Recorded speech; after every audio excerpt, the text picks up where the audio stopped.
l'eau. Je vais passer derrière.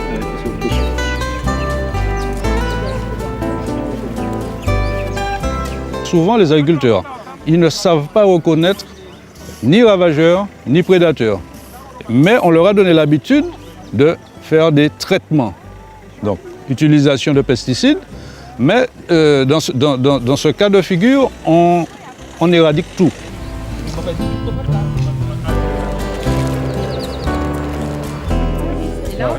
Donc, tu vois, elles sont mises en plaque, elles recouvrent les feuilles comme ça. Voilà. L'importance d'avoir la formation, c'est qu'on arrive plus vite à distinguer un tel de un tel.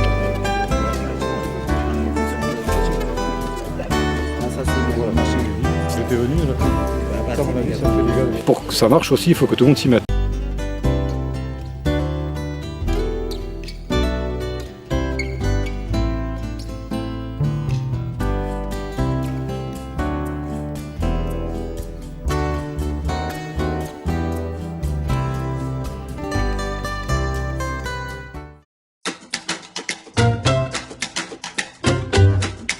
Non, le traitement n'est pas une fatalité, c'est ce que veut réaffirmer Ecophyto 2.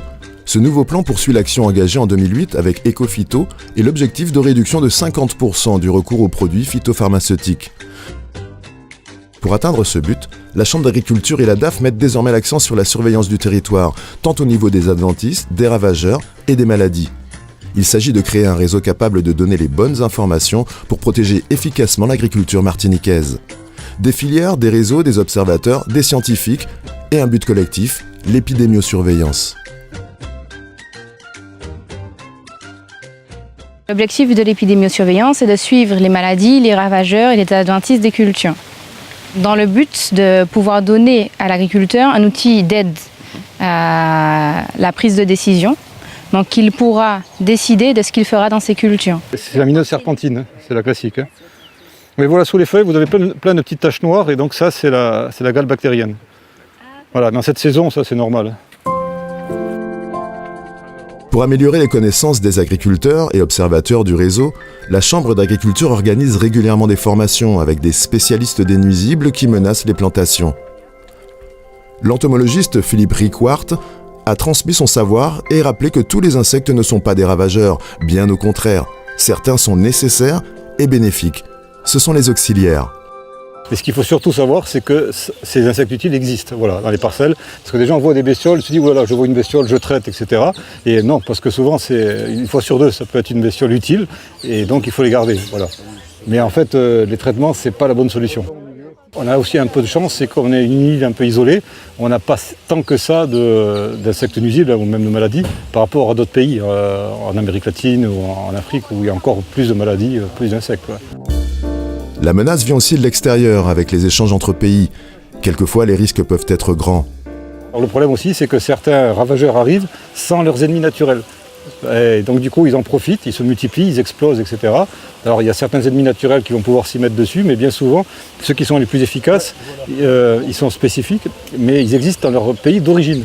Donc l'idée, c'est d'aller les chercher dans leur pays d'origine. Et ça a déjà été fait pour certains insectes comme ça, où on a ramené, par exemple ici sur la canne à sucre, dans les années 50, on a ramené des petites mouches, des petites guêpes qui parasitent la chenille qui mangeait la canne. Voilà. Et ça c'est aujourd'hui, donc ça s'est équilibré, tout ça, il n'y a plus de problème donc, à ce niveau-là.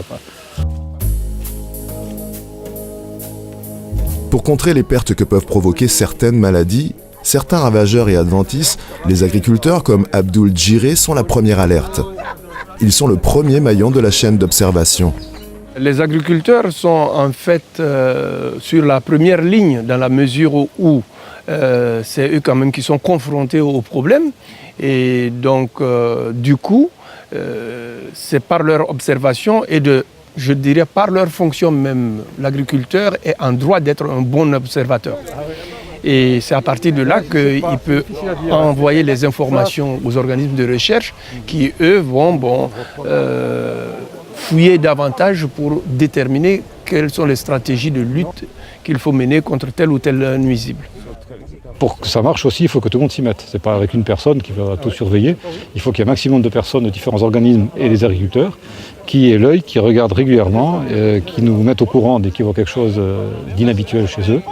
Et voilà.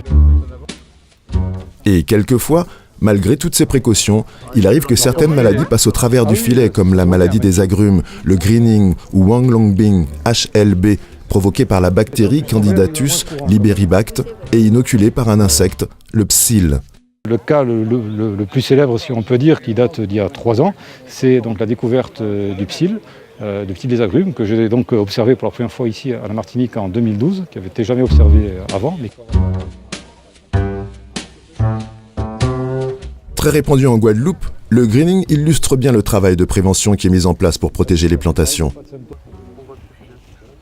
À l'heure actuelle, en Martinique, on a 2 organismes qu'on dit nuisibles de quarantaine, c'est-à-dire qui sont soumis à lutte obligatoire, qu'on ne veut surtout pas voir entrer sur le département. À l'heure actuelle, il n'existe pas de traitement pour ces maladies. C'est très important d'être très attentif au niveau des symptômes qui sont exprimés. Ça va d'abord commencer par des feuilles qui vont jaunir. Les symptômes sont quand même assez différents de la carence, mais il faut quand même être assez attentif, surtout quand on est professionnel. Si on voit ce genre de choses, il faut rapidement le faire remonter aux autorités compétentes qui pourront venir sur place dans le jardin ou dans le verger et faire un prélèvement et on pourra attester si oui ou non c'est la maladie. Ce sont des maladies qui se transmettent très rapidement d'arbre en arbre pour éviter de décimer tous les agrumes de Martinique, comme on a eu le cas dans d'autres départements, et d'essayer de sauver l'économie de l'agrumiculture martiniquaise. Très répandu en Guadeloupe, le greening illustre bien le travail de prévention qui est mis en place pour protéger les plantations. S'il y a des psylles dans les environs, il va d'abord aller ici. Voilà. Même s'il y a des agrumes à côté, c'est quand même la plante qu'il va préférer. Heureusement, il existe quelques parades qui sont bonnes à connaître pour préserver ces agrumes. Ça fait des touffes. Ça veut dire que c'est la même famille. Mais d'autres périls guettent l'agriculture, comme les adventices qu'il faut savoir repérer. Monsieur Michel Delblond, botaniste, a ainsi partagé ses connaissances sur les végétaux avec les agriculteurs présents. Arbrisseau, c'est pas un arbrisseau. Plante ne présente pas ce caractère, c'est ce 5-là. 6 herbes ou sous-arbrisseaux à latex. Oui, il y a du latex. Les adventices, ce sont des espèces envahissantes qui, en fonction du type de terrain que vous avez, si vous habitez soit au bord de l'eau, soit en montagne, soit au bord de mer, soit en altitude, soit au bord des routes, vous aurez des différentes espèces d'adventices. Ce sont des plantes qui se reproduisent très facilement par les déjections des animaux, par les plumes ou les poils des animaux aussi, et parfois par l'homme lorsqu'il décharge de la terre un peu partout. En fait, les adventices, ce sont des plantes qui poussent sans intervention de l'homme. Ah si, c'est dommage. Pour peu qu'il y ait une trouble. Et pour lutter efficacement contre ces plantes invasives, sans faire appel systématiquement aux produits phytopharmaceutiques, la réponse est quelquefois sous notre nez, dans la nature. On a observé en fait qu'il y a déjà des plantes qui sont endémiques du sol en fait de la zone. Donc d'observer en fait en fonction de leur taux de recouvrement, de la férocité en fait avec laquelle elles vont recouvrir le sol et puis qu'elles vont empêcher éventuellement les autres herbes de pousser. Donc par exemple, on a une petite herbe qu'on appelle le mérimia, qu'on appelle plus communément zéblastique, qui au jour d'aujourd'hui est en observation. C'est une petite herbe qui pousse dans le sud spontanément et qui nous a montré de très bons résultats en termes de recouvrement du sol. Alors il y a aussi une autre technique qui est aussi d'associer en fait dans une seule parcelle plusieurs cultures, avec des cultures qui peuvent être couvantes, donc comme le concombre, le giromon, qui pendant qu'une culture primaire, par exemple la banane ou bien la papaye, va commencer à pousser, on peut y mettre en fait en dessous une culture secondaire qui elle va à ce moment-là ratisser le sol, nous permettre de produire, mais aussi de gérer l'enherbement dans le sol. L'association de cultures, le paillage, respecter aussi les petites herbes spontanées, ça fait partie en fait des pratiques pour permettre de réduire l'enherbement dans une parcelle. C'est de la moutarde. C'est-à-dire que si je vous montre une photo de cette moutarde-là il y a quelques mois, il n'y avait que la nervure. Et c'est une plante qui, elle s'est refaite. Elles sont retombées dessus, elle s'est refaite, elles sont retombées dessus et vous voyez qu'au jour d'aujourd'hui quand même, elle tient. En renfort des agriculteurs et techniciens observateurs, 4 organismes responsables de l'animation des filières les plus importantes effectuent, récoltent et interprètent les observations. la Fredon pour la filière diversification, le Centre technique de la canne et du sucre pour la filière canne, la SICA Cercoban pour la filière banane et enfin la SCA Ananas Martinique pour la filière ananas. Des menaces pèsent sur chacune de ces filières.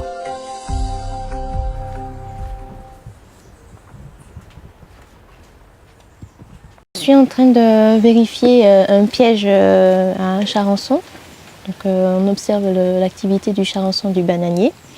Alors, le charançon, c'est un insecte qui creuse des galeries dans les tiges des bananiers, ce qui a pour conséquence d'entraîner des pertes dans la plantation. La Fredon de Martinique a en charge les observations dans la filière diversification dans le cadre de l'épidémiosurveillance. Donc, les observations concernent des cultures telles que les agrumes, la tomate, la laitue et la banane plantain notamment. Donc, dans le cadre de la banane plantain, il s'agit de faire des relevés dans les pièges pour pouvoir déterminer l'activité des charançons. En fonction du nombre de charançons relevés, de pouvoir alerter les agriculteurs en fonction de l'évolution de la population de charançons dans les parcelles qui sont observées sur le territoire. Audrey, viens voir, j'ai vu des traces de pocabong ici. Qu'est-ce que tu en penses? Tu sais, les feuilles froissées. Oui, ça ressemble au pocabon. Donc ça, c'est effectivement une maladie qui est due à un champignon. Actuellement en Martinique, il n'y a pas de danger avéré sur place. Tout ça grâce à un travail je parle bien sûr au niveau des maladies, puisqu'il y a un travail de sélection variétale qui est fait en amont, qui permet au centre technique de sélectionner et d'élever, de tester des variétés qui sont données pour résistantes ou tolérantes aux maladies connues en Martinique. Au niveau des maladies, on fait surtout une surveillance pour voir s'il n'y a pas d'évolution des maladies, parce qu'une variété à un moment donné peut être résistante, mais elle peut évoluer au cours du temps et devenir plus fragile. Donc on fait ce travail-là et ensuite on surveille aussi éventuellement la venue de nouvelles variétés. Alors là, on peut présumer qu'on a une maladie parce que, comme je disais tout à l'heure, l'idéal pour chercher une maladie, c'est de regarder sur les feuilles hautes pour pas qu'on ait de confusion et de la phytotoxicité qui serait due à des traitements herbicides près du sol. Donc ici, effectivement, on perçoit des nécroses sur les feuilles de canne. Et là, quand on passe le doigt, on voit bien que c'est proéminent. Donc ces nécroses-là, on peut les associer à la rouille brune. On a des craintes de maladies qui pourraient arriver, puisque comme la rouille orangée, qui est une maladie fongique, et qui pourrait arriver via le vent de pays, je dirais, au-dessus ou en dessous de la Martinique. Donc on surveille cette maladie qui peut avoir des incidences économiques. Les choses sont différentes pour la filière banane où depuis 2010, les planteurs luttent contre l'épidémie de cercosporiose noire véhiculée par un champignon microscopique. La cercosporiose noire, c'est un champignon qui va se développer sur les feuilles du bananier. Et le stade final de cette maladie, ce sont des nécroses sur les feuilles, plus ou moins importantes, et qui vont réduire totalement ou partiellement la surface foliaire de la feuille. Donc en diminuant la surface foliaire, on va diminuer les rendements, que ce soit en taille de régime ou en poids de régime. On va aussi allonger le cycle, donc on va se retrouver avec une baisse globalement de la rentabilité économique de la plantation. L'objectif, c'est de pouvoir intervenir lorsque la maladie le demande, entre guillemets. C'est-à-dire, lorsque la maladie va être à ses débuts, on va pouvoir la stopper très très rapidement. Et l'avertissement biologique va pouvoir quantifier, semaine après semaine, l'évolution de la maladie et pouvoir définir et conseiller le planteur à faire ou non un traitement. Si la maladie ne se développe pas, il n'y a pas de raison de faire de traitement. Si la maladie se développe, à ce moment-là, il faut effectivement intervenir d'une manière chimique. On a mis en place un système de 70 parcelles d'observation. Ces 70 parcelles d'observation donnent une image semaine après semaine du niveau de la maladie présent sur l'ensemble de la Martinique. On a des grandes zones biologiques et climatiques. À partir des informations, des relevés que fait l'équipe de la SICATG, on va toutes les semaines définir une information pour le planteur. C'est-à-dire qu'on va lui envoyer, soit par SMS, soit par mail, le besoin d'intervenir le plus rapidement sur sa propriété et de pouvoir soit d'abord éliminer les feuilles, ça c'est quelque chose qui doit être fait hebdomadairement, ou alors d'intervenir avec un moyen chimique. La première mesure, qui est une mesure prophylactique, c'est qu'on va éliminer toutes ces feuilles qui disposent de nécrose et donc qui sont un risque de contamination. Donc le geste, c'est simplement d'éliminer la feuille et de la mettre au sol. Et en la mettant au sol, on va diviser par 3 son pouvoir de contamination. Enfin, les informations récoltées sont analysées, compilées et distribuées aux agriculteurs par le biais du BSV, le bulletin de santé du végétal. Ce document est une source d'information et d'alerte pour les utilisateurs. Il est un outil d'aide à la décision. Le BSV permet à l'agriculteur d'avoir un certain nombre d'informations sur toutes ces maladies, ravageurs et adventices suivis sur les cultures. Donc on va trouver des informations descriptives sur les ravageurs, les maladies, les adventices.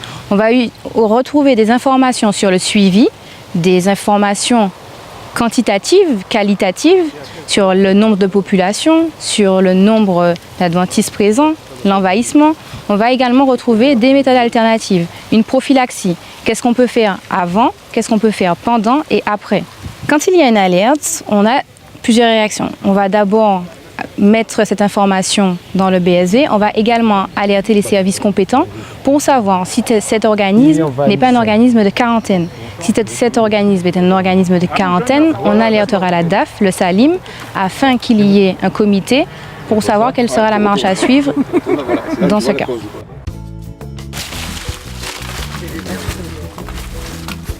Avec Ecophyto 2, l'objectif de réduction de produits phytopharmaceutiques est donc réaffirmé et l'importance de l'épidémiosurveillance confirmée en matière de préservation des insectes utiles, indispensable à un équilibre et au développement de la biodiversité. Plus que jamais, chacun a son rôle à jouer dans la préservation des cultures en privilégiant les méthodes alternatives de l'agroécologie.